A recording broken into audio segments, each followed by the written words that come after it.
2026 বিশ্বকাপ মিশনের অনুশীলনে যোগ দিয়ে রোনালদোর কঠোর বার্তা। 2022 সালের সে অভিশপ্ত রাত কাতার বিশ্বকাপের কোয়ার্টার ফাইনাল থেকে যখন অশ্রুসিক্ত চোখে মাঠ ছাড়ছিলেন ক্রিস্টিয়ানো রোনালদো, গোটা বিশ্ব তখন চিৎকার করে উঠেছিল দা এন্ড। সবাই ধরে নিয়েছিল সর্বকালের অন্যতম সেরা মহাতারকার শেষ এখানে।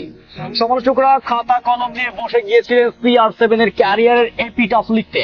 41 বছর বয়সে এসে বিশ্বমঞ্চে বুক চিতিয়ে লড়াই করা অসম্ভব, এটা রূপকথাতেও অসম্ভব, অবাস্তব, সম্ভব নয়। কিন্তু দুনিয়া ভুলে গিয়েছিল নামটা ক্রিস্টিয়ানো রোনালদো, অসম্ভব শব্দটাকে যিনি ক্যারিয়ার জুড়ে পায়ের নিচে পিষে ফেলেছেন।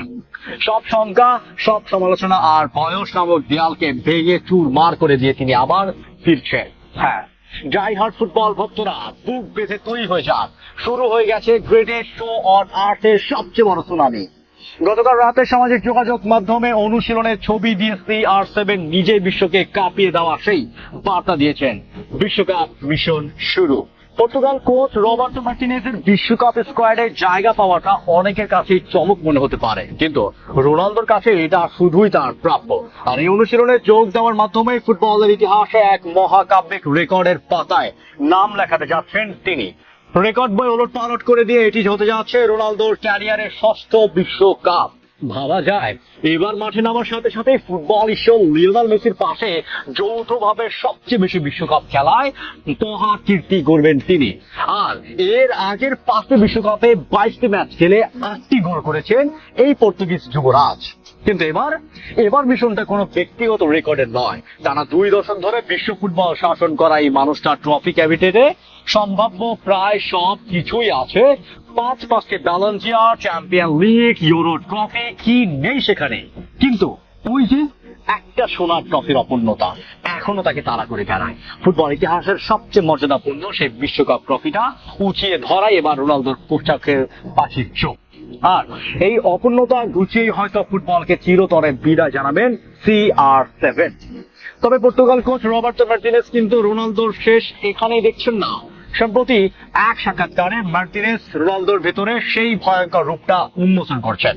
তার মতে রোনালদোর আসল রহস্যটা কোনো ট্রফি বা ব্যক্তিগত রেকর্ড নয়, তার আসল রহস্যটা হলো তার ভেতরের ক্ষুধা। মার্টিনেজ স্পষ্ট বলেছেন, সে যাই জিতুক না কেন পরদিনও নিজেকে আরো উন্নত করার একই তাড়না নিয়ে মাঠে নামে। বড় বড় তারকারা চ্যাম্পিয়ন্স লিগ বা ব্যালন ডি'অর জেতার পর তৃপ্তির ঢেকুর তোলেন, কিন্তু 41 বছর বয়সে এসেও রোনালদোর জেতার ক্ষুধা এখনো 20 বছরের এক তরুণের মতোই ধারালো। তাহলে কি বিশ্বকাপের পরে ভোটজোড়া তুলে রাখবে রোনালদো? কোচ মার্টিনেজের ইঙ্গিত কিন্তু ভিন্ন। যখন তাকে 2030 বিশ্বকাপে নিয়ে প্রশ্ন করা হয়েছিল, তিনি পরিষ্কার জানিয়ে দিয়েছিল সেটার জন্য লড়াই করবেন রোনালদো, এবং অন্তত এই মানসিকতার কারণে সেই অধিকার রোনালদোর অর্জন করেছেন। তরুণ প্রজন্মের জন্য রোনালদো এক জীবন্ত উদাহরণ, এক অনুপ্রেরণার বাতিঘর। তবে 2030 তো পরের কথা, বর্তমানের মিশনটা মোটেও সহজ নয়। আগামী 17 জুন DR কঙ্গোর বিপক্ষে ম্যাচ দিয়ে পর্তুগালের এই বিশ্বকাপ অভিযান শুরু হচ্ছে। এরপর 23 জুন তাদের প্রতিপক্ষ উজবেকিস্তান এবং 28 জুন গ্রুপ পর্বের শেষ ম্যাচে কলম্বিয়ার মুখোমুখি হবে পর্তুগাল। গ্রুপটা দেখতে সহজ মনে হলেও বিশ্বমঞ্চে কোনো দলই ছেড়ে কথা বলবে না।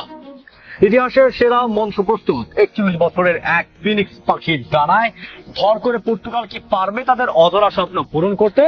ক্রিস্টিয়ানো রোনালদো কি পারবেন তার শেষ বিশ্বকাপের রূপকথার এক সমাপ্তি টানতে? আপনাদের কি মনে হয়? কমেন্ট বক্সে আপনাদের মূল্যবান মতামত অবশ্যই লিখে জানাবেন। ফুটবলের সব রোমাঞ্চকর আপডেট পেতে পেজটি ফলো করে চ্যানেলটি সাবস্ক্রাইব করে সাথেই থাকুন।